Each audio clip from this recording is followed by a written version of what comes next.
Hello guys, எல்லாரும் எப்படி இருக்கீங்க? In this வீடியோவில் நம்ம மேனுஃபேக்சரிங் இண்டஸ்ட்ரியில் மேஜராக யூஸ் பண்ணுற மெஷரிங் இன்ஸ்ட்ருமெண்ட் அதை பற்றி தான் பார்க்க போகிறோம். ஓகேங்களா?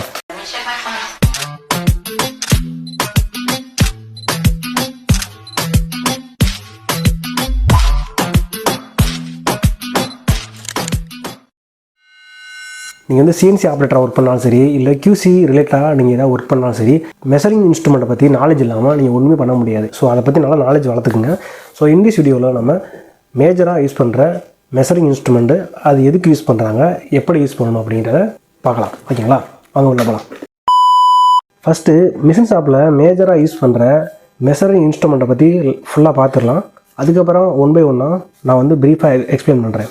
ஃபஸ்ட் ஒன் பார்த்திங்க அப்படின்னா வெர்னியர் கேலிபர், செகண்ட் ஒன் பார்த்திங்கன்னா மைக்ரோமீட்டர், தேர்ட் ஒன் பார்த்திங்கன்னா ப்ளக் கேஜ், ஃபோர்த் ஒன் பார்த்திங்கன்னா பின் கேஜ், ஃபிஃப்த் ஒன் பார்த்திங்கன்னா thread gauge or tap gauge, sixth one பார்த்திங்கன்னா bore dial gauge, seventh one பார்த்திங்கன்னா ஸ்லிப் கேஜ், எயித் ஒன் பார்த்திங்கன்னா feeler gauge, ninth one பார்த்திங்கன்னா measuring tape, 10th one பார்த்திங்கன்னா square, 11th one பார்த்திங்கன்னா ring gauge, 12th one பார்த்திங்கன்னா height master, 13 one பார்த்திங்கன்னா scale, last one பார்த்திங்க அப்படின்னா ரேடியஸ் கேஜ். இந்த மாதிரியான மேஜராக யூஸ் பண்ணுற 14 கேஜை பற்றி தான் ப்ரீஃபாக பார்க்க போகிறோம். ஸோ ப்ரீஃப் எக்ஸ்பிளனேஷனில் ஃபஸ்ட் ஒன் பார்த்திங்க அப்படின்னா ஸ்கேலு. ஸ்கேலுங்கிறது நம்ம எல்லாருக்குமே தெரியும். நம்ம சின்ன பிள்ளையிலேருந்து யூஸ் பண்ணுற ஒரு மெஷரிங் இன்ஸ்ட்ருமெண்ட் பார்த்திங்கன்னா ஸ்கேலு. இந்த ஸ்கேலை யூஸ் பண்ணி நம்ம லென்த்தை வந்து மெஷர் பண்ண முடியும். இதில் வந்து பார்த்திங்கன்னா சென்டிமீட்டரில் வந்து குறியீடு இருக்கும். CM அப்படிங்கிறது சென்டிமீட்டர். இந்த 1, 2, 3 அப்படிங்கிறதுக்கு இடையில பார்த்தீங்கன்னா ஒரு சின்ன 10 கோடு போட்டிருப்பாங்க. 0 to 1 அதுக்கு இடையில பார்த்தீங்கன்னா 10 சின்ன கோடு இருக்கும். ஸோ இந்த 10 சின்ன கோடு என்னென்னு பார்த்தீங்கன்னா MM, அதாவது மில்லிமீட்டர் அப்படின்னு சொல்லுவாங்க. மில்லிமீட்டர் அப்படின்னா என்னென்னு தெரியாதவங்க, நான் ப்ரீவியஸ் வீடியோ ஒன்று போட்டிருக்கேன், அதை போய் பாருங்கள். அப்படின்னா உங்களுக்கு தெரிஞ்சிடும் மில்லிமீட்டர் அப்புறம் மைக்ரானா என்னென்ன அப்படிங்கிறது உங்களுக்கு ஃபுல்லாக அண்டர்ஸ்டாண்ட் ஆகும். 10 millimetre is equal to 1 centimetre அப்படின்னு அர்த்தம். ஸோ 1 சென்டிமீட்டருக்கு உள்ள 10 மில்லிமீட்டர் இருக்குது. ஓகேங்களா? இதுதான் வந்து அந்த கோடோட அர்த்தம். ஓகேங்களா? இது ஞாபகம் வச்சுக்கோங்க. மிஷின் ஷாப்பில் மோஸ்ட்லி MM அப்படி இல்லைனா இன்ச்சஸ் தான் யூஸ் பண்ணுவாங்க. சென்டிமீட்டரில் யூஸ் பண்ணுறது கொஞ்சம் ரேரான விஷயந்தான். அப்புறம் எதுக்கு நான் ஸ்கேலை பற்றி தெரிஞ்சுக்கணும் அப்படின்னு சொன்னீங்கன்னா, ஸ்கேலை வந்து ரொம்ப ரேராக யூஸ் பண்ணலாம். இப்போ சப்போஸ் உங்களுக்கு ரா மெட்டீரியலை ஒன்று மெஷர் பண்ண சொல்கிறாங்கன்னா, நீங்கள் அந்த இடத்துல டேப்பையோ இல்லை ஸ்கேலையோ வச்சு தான் மெஷர் பண்ணணும். இந்த வெர்னியர் வச்சு மெஷர் பண்ணக்கூடாது மோஸ்ட்லி. ஏன்னா ரா மெட்டீரியலை வந்து பிடிக்கும்போது வெர்னியர் ஸ்க்ராட்ச் ஆகி எரர் காட்டுறதுக்கு ரொம்ப சான்ஸ் இருக்குது. ஸோ நீங்கள் அந்த இடத்துல டேப்பையோ இல்லை ஸ்கேலையோ தான் யூஸ் பண்ணணும். ஸோ அந்த இடத்துல ஸ்கேலை யூஸ் பண்ணி நீங்கள் MM காண்டி கன்வெர்ட் பண்ணிக்கலாம்.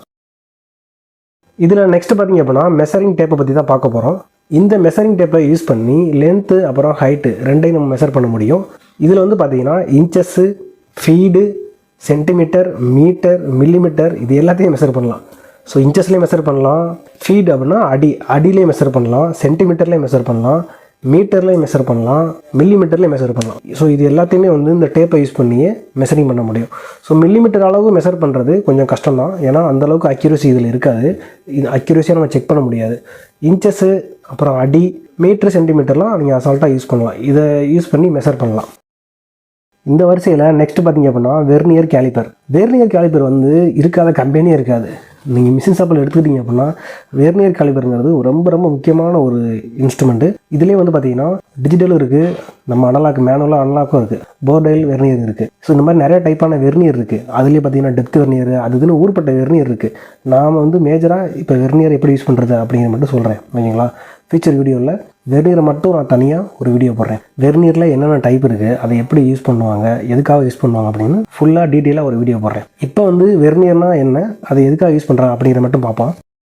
மேஜராக யூஸ் பண்ணுற ஒரு கேலிபர் வந்து இந்த வெர்னியர் கேலிபர். இதை யூஸ் பண்ணி length, width, depth, thickness, inner diameter, outer diameter எல்லாத்தையும் மெஷர் பண்ண முடியும். இந்த வெர்னியர் கேலிபரை யூஸ் பண்ணி MM அப்புறம் இன்ச்சு இது 2 அளவுகளையும் நம்ம அளந்துக்க முடியும். ஸோ நெக்ஸ்ட் பார்த்திங்க அப்படின்னா மைக்ரோமீட்டர். இதுவும் மேஜராக யூஸ் பண்ணுற ஒரு இன்ஸ்ட்ருமெண்ட்டு. இதை யூஸ் பண்ணி length, diameter, inner diameter, outer diameter, thickness, depth இது எல்லாத்தையும் மெஷர் பண்ண முடியும். MM அப்புறம் இன்ச்சு இது ரெண்டுமே நம்ம வந்து மெஷர் பண்ணிக்க முடியும். இந்த மைக்ரோமீட்டர் பார்த்திங்கன்னா வெர்னியரை விட அக்யூரஸியாக இருக்கும். நம்ம முன்னாடி பார்த்தோம் இல்லையா வெர்னியர் கேலிப்பர், அதை விட இந்த மைக்ரோமீட்டர் வந்து ரொம்ப அக்யூரஸியாக இருக்கும். ரொம்ப அக்யூரஸியாக செக் பண்ணுற இடத்துல இந்த மைக்ரோமீட்டர் வந்து யூஸ் பண்ணுவாங்க. மைக்ரான் லெவலில் நம்ம செக் பண்ணலாம். அதுக்கு பேர் தான் மைக்ரோமீட்டர். ஸோ இது பார்க்க வந்து இப்படி தான் இருக்கும். நான் இதை எப்படி யூஸ் பண்ணுறது, இதில் என்ன டைப் இருக்குது, இதை யூஸ் பண்ணி எந்த மாதிரியான மெஷர்மெண்ட்லாம் நம்ம மெஷர் பண்ண முடியும் அப்படின்னு ஃபுல் வீடியோ நான் கண்டிப்பாக போடுறேன். இதுவும் போடுறேன், அதே மாதிரி வெர்னியர் கேலிப்பர் அதுவும் போடுறேன். ரெண்டையும் பற்றி ஃபுல் வீடியோ போடுறேன். ஓகேங்களா? நெக்ஸ்ட் பார்த்திங்க அப்படின்னா ப்ளக்கேஜ் அப்படிங்கிறது ஒரு ஹோலை மெஷர் பண்ணுறதுக்கு யூஸ் பண்ணுறது தான் ப்ளக்கேஜ் அப்படிங்கிறது. ஸோ இது வந்து பார்த்திங்கன்னா ஒரு சைடு வந்து கோ இருக்கும், இன்னொரு சைடு வந்து நோகோ இருக்கும். இந்த கோ உள்ள சைடு வந்து போகணும், இந்த நோகோ சைடு வந்து உள்ளே போகக்கூடாது. இதுதான் அதோட கான்செப்ட். இது வந்து எங்கே யூஸ் பண்ணுவாங்கன்னா ரொம்ப ரொம்ப முக்கியமான ஹோல்ஸ் வருது, ரொம்ப க்ளோஸ் டாலரன்ஸ்லாம் ஒரு ஹோல் வந்து மேனுஃபேக்சரிங் பண்ணுறாங்க அப்படின்னா அந்த இடத்துல இந்த ப்ளக்கேஜ் வந்து யூஸ் பண்ணுவாங்க. டாலரன்ஸ் அப்படின்னா என்னன்னு தெரியாதவங்க, நான் ஆல்ரெடி ஒரு வீடியோ போட்டிருக்கேன். டாலரன்ஸ்னால் என்ன, அது எப்படி இருக்கும் அப்படின்னு ஒரு வீடியோ போட்டிருக்கேன். அதை போய் பாருங்கள். அதை போய் பார்த்தீங்கன்னா தான் உங்களுக்கு புரியும். ஓகேங்களா? அந்த மாதிரி க்ளோஸ் டாலரன்ஸில் வர்ற ஹோல்ஸை மெஷர் பண்ணுறதுக்கு யூஸ் பண்ணுறதான் இந்த ப்ளக்கேஜ் அப்படிங்கிறது. நெக்ஸ்ட் பார்த்திங்க அப்படின்னா பின்கேஜ். இதுவும் ஹோல்ஸை வந்து மெஷர் பண்ணுறதுக்கு யூஸ் பண்ணுற ஒரு கேஜ் தான். இது பார்க்க இப்படி தான் இருக்கும். இந்த பென்கேஜ் பார்த்திங்கன்னா 100 மைக்ரான்லேருந்து 30 mm வரை அவைலபிளாக இருக்கும் ஸ்டாண்டர்டாக. இல்லை அதுக்கு மேலே பின்கேஜ் வேணும் அப்படின்னா நீங்கள் ஸ்பெஷலாக தான் நீங்கள் ஆர்டர் பண்ணி செய்ய சொல்லணும். ஸ்டாண்டர்டாக கிடைக்கிறது வந்து 100 மைக்ரான், அதாவது 0.1 mmலேருந்து 30 mm வரை நீங்கள் வாங்கிக்கலாம். இந்த பின்கேஜ் பார்த்தீங்கன்னா ஸ்டெப் பை ஸ்டெப்பாக இன்க்ரீஸ் ஆகும். 0.01 இன்க்ரீஸ் ஆகிறது இருக்குது, 0.02 இன்க்ரீஸ் ஆகிட்டு போகிறதும் இருக்குது. எந்த டயாமீட்டரோ அந்த டயாமீட்டர் பின்ன எடுத்து நீங்கள் உள்ளே போட போகிறீங்க. உள்ளே போடும்போது போச்சு அப்படின்னா ஓகே, அப்படி போகலை அப்படின்னா நாட் ஓகே. அதான் இதோட கான்செப்ட். இதில் நெக்ஸ்ட் பார்த்திங்க அப்படின்னா thread gauge or tap gauge. ஆப்ஜெக்டில் த்ரெட்டை மேனுஃபேக்சரிங் பண்ணதுக்கு அப்புறம் நம்ம அந்த த்ரெட்டு சரியாக இருக்கா அப்படின்னு செக் பண்ணுறதுக்கு யூஸ் பண்ணுற ஒரு கேஜ் தான் இந்த த்ரெட் கேஜ் அப்படிங்கிறது. ஸோ இது பார்க்க வந்து இப்படி தான் இருக்கும். ஒரு சைடு கோ இருக்கும், ஒரு சைடு நோ கோ இருக்கும். ப்ளக்கேஜ் பார்த்தோம் இல்லையா, அதே மாதிரி தான் இதுவும். இந்த கோ வந்து போச்சுன்னா ஓகே, இந்த நோகோ வந்து போச்சுன்னா நாட் ஓகே. அவ்வளோதான் கான்செப்ட். டேப்லேயே பார்த்தீங்கன்னா நிறைய டைப்பான டேப் இருக்குது.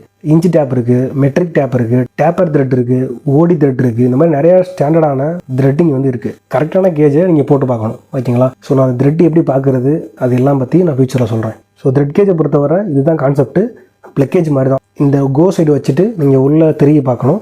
உள்ளே போச்சு அப்படின்னா ஓகே, உள்ளே போகலைனாலும் நாட் ஓகே. அதே மாதிரி பேக் சைடு திருப்பி நோகோ சைடு நீங்கள் போட்டு பார்க்கணும். இது வந்து உள்ளே போகக்கூடாது, உள்ளே போச்சு அப்படின்னா நாட் ஓகே. ஸோ இவ்வளோ தான் கான்செப்ட். நெக்ஸ்ட் பார்த்தீங்க அப்படின்னா ஸ்லிப் கேஜ் அப்படிங்கிறது இப்படி தான் இருக்கும் பார்க்கறதுக்கு. இந்த கேஜ் வந்து பார்த்தீங்கன்னா எதுக்கு யூஸ் பண்ணுறாங்கன்னா ஸ்லாட்டு, பாக்கெட்டு, வித்து, லென்த்து இது எல்லாத்தையும் மெஷர் பண்ணுறதுக்கு யூஸ் பண்ணுறாங்க. இதை யூஸ் பண்ணி எப்படி மெஷர் பண்ணுவாங்கன்னா, இப்போ ஒரு ஆப்ஜெக்டில் வந்து ஒரு பாக்கெட் ஆப்ரேஷன் ஓடி இருக்குது அப்படின்னு வச்சுக்கலாம். இந்த பாக்கெட்டில் இந்த அளவில் நமக்கு வந்து மெஷர் பண்ணணும் அப்படின்னா வெர்னியரில் மெஷர் பண்ணலாம். வெர்னியரில் மெஷர் பண்ணும்போது நம்ம கை ப்ரெஸ் பண்ணதுனால அளவு வந்து முன்ன பின்ன வரும். இப்போ ஒரு பாக்கெட்டை வந்து அக்யூரேட்டாக மெஷர் பண்ணுறதுக்கு யூஸ் பண்ணுற ஒரு கேஜ் தான் அந்த ஸ்லிப் கேஜ் அப்படிங்கிறது. ஸோ இப்போ ரவுண்ட் வேலியாக ஒரு பாக்கெட் வந்துச்சு அப்படின்னா இந்த ஸ்லிப் கேஜ்லேயே ரவுண்ட் வேலியாக இருக்கும். இப்போ எக்ஸாம்பிளுக்கு ஒரு 10 mm 20 mm ஒரு பாக்கெட் இருக்குது அப்படின்னா அதே மாதிரி 10 mm 20 mm இந்த ஸ்லிப் கேஜ்லேயும் இந்த பிளாக் இருக்கும். இதை வந்து போட்டு பார்த்துட்டு ஓகே நாட் ஓகே அப்படின்னு சொல்லிடுவாங்க. அப்படி இல்லாமல் ஒரு ரவுண்டு வேல்யூவாக இல்லாமல் அந்த பாக்கெட்டோட வித்தோ லென்த்தோ இருக்குது அப்படின்னா அதுக்கேற்ற மாதிரி கால்குலேட் பண்ணி ஒவ்வொரு ஸ்லிப் கேஜையும் அட்டாச் பண்ணுவாங்க. கோ நோகோ ரெடி பண்ணி இவங்களாம் மேனுவலாக ரெடி பண்ணணும். கால்குலேட் பண்ணிவிட்டு மேனுவலாக ரெடி பண்ணி உள்ளே வந்து போட்டு பார்ப்பாங்க. அப்படி போட்டு பார்த்து ஓகே ஆர் நாட் ஓகே அப்படின்னு சொல்லுவாங்க. ஸோ இப்படி யூஸ் பண்ணுற கேஜ் தான் ஸ்லிப் கேஜ் அப்படிங்கிறது. நெக்ஸ்ட் பார்த்திங்க அப்படின்னா ஃபீலர் கேஜ் வந்து பார்க்க இப்படி தான் இருக்கும். இப்படி வந்து இலையாக இருக்கும். ஸோ இதில் வந்து பார்த்திங்கன்னா டிஃப்ரெண்டான அளவு இருக்கும். 0.1 mm, 0.2 mm, 0.25 mm அப்படின்னு ஸ்டெப் பை ஸ்டெப்பாக இன்க்ரீஸ் ஆகிட்டே போகும். ஸோ இது வந்து எதுக்கு யூஸ் பண்ணுவாங்கன்னா ஆப்ஜெக்டோட ஃப்ளாட்னஸை மெஷர் பண்ணுறதுக்கு யூஸ் பண்ணுவாங்க. இப்போ வந்து சில பார்ட்டில் பார்த்தீங்கன்னா மிஸ்ஸிங்கான ஏரியாவில் ஃப்ளாட்னஸ் கேட்பாங்க. ஃப்ளாட்னஸ் அப்படிங்கிறது என்னன்னு தெரியாதவங்க என்னோட ப்ரீவியஸ் வீடியோவில் போய் பாருங்கள். ஜிடிஎன்டி பற்றி ஃபுல் வீடியோ போட்டிருப்பேன். ஓகேங்களா? அந்த வீடியோ பார்த்தீங்கன்னா ஃப்ளாட்னஸ்னால் என்ன, அது எப்படி மெஷர் பண்ணணும் அப்படின்னு உங்களுக்கு தெரியும். ஸோ அந்த ஃப்ளாட்னஸை மெஷர் பண்ணுறதுக்கு யூஸ் பண்ணுற கேஜ் தான் இந்த ஃபீலர் கேஜ். ஓகேங்களா? இதுவும் இல்லை, இப்போ மிஸ்ஸிங்கான ஏரியா வந்து எந்த ஒரு மேடுபல்ல இல்லாமல் ஒரே ஈவனாக இருக்கணும். அப்படி இருக்கிறதுக்கு பேர் தான் ஃப்ளாட்னஸ். அப்படி இருக்கா அப்படிங்கிறத செக் பண்ணுறது தான் இந்த கேஜை வந்து யூஸ் பண்ணுவாங்க. நீங்கள் கம்பெனியில் பார்த்துருப்பீங்களான்னு தெரியல, பார்க்கல அப்படின்னா நோட் பண்ணுங்கள். ஒரு கருப்பு கலர் கல் போட்டு பெரிய டேபிள் இருக்கும். அந்த டேபிள் வந்து சர்ஃபேஸ் டேபிள் அப்படின்னு சொல்லுவாங்க. அந்த சர்ஃபேஸ் டேபிள் எப்படி இருக்கும்னா ஒரே மட்டமாக இருக்கும். நீங்கள் எந்த பக்கம் டயல் பார்த்தாலும் சரி அதில் வந்து ஒரே ஃப்ளாட்டாக இருக்கும். அதுக்கேற்ற மாதிரி வச்சுருப்பாங்க. அந்த சர்ஃபேஸ் டேபிளில் மிஸ்ஸிங்கான ஏரியாவை பட் பண்ணிவிட்டு அந்த ஆப்ஜெக்ட்டுக்கு கீழே வந்து இந்த கேஜை வந்து விட்டு பார்ப்பாங்க. உள்ளே போதா அப்படின்னு செக் பண்ணி பார்ப்பாங்க. எங்கேயுமே போகக்கூடாது.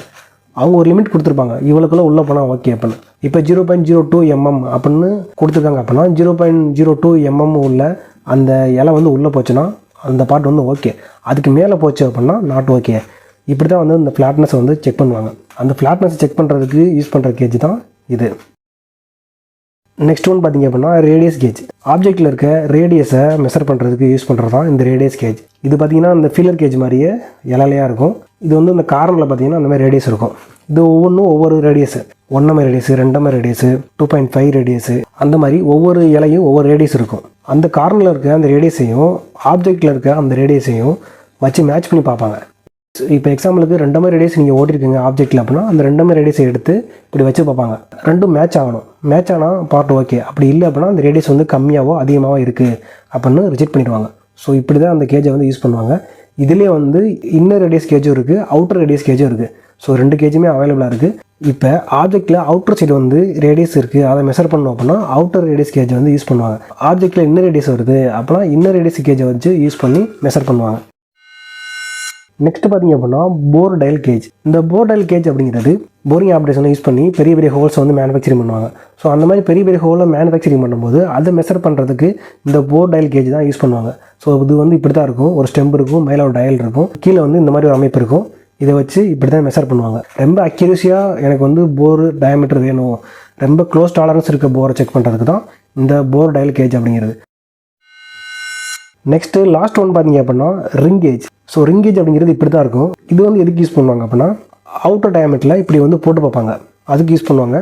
அப்புறம் வந்து இந்த போர் டயல் கேஜ் சொன்னல அதை வந்து 0 பண்ணுறதுக்கு யூஸ் பண்ணுவாங்க.